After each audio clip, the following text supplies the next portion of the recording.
in the music business, full time, and I guess most of my fans. No, I played at 10,000, 50,000 people at a time, so it's different.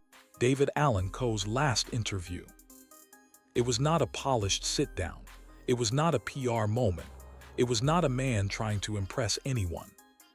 It was just him, sitting there, saying exactly what he felt, like he always did, like he always will. And now that voice is gone forever. David Allan Coe passed away on April 29, 2026, 86 years old, in intensive care, and with him, an entire era of real, unfiltered, unapologetic country music walked out the door. Here is what made his interviews different from everyone else. Most artists sit down for an interview and play the game. They smile. They say the right things. They protect their image. They give you the answer their manager approved before they walked in the room. David Allan Coe never did that. Not once, not in 50 years. He sat down, he looked you in the eye, and he told you the truth, even when the truth was uncomfortable, even when the truth made people angry, even when the truth cost him radio play, record deals, and mainstream success. He simply did not care, and that made every single word he said unforgettable. Someone once asked him what kept him going after everything he had survived: the prison, the poverty, the years of rejection from Nashville, the health problems that nearly killed him in 2021. He did not pause. He did not think about it. He said it was the freedom.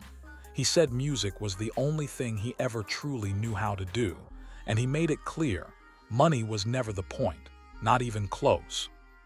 250 shows a year, decade after decade, not for fame, not for fortune, but because standing on that stage, singing those songs, was the only place on earth where David Allan Coe felt completely and totally free. And then there was the line that stopped everyone who heard it.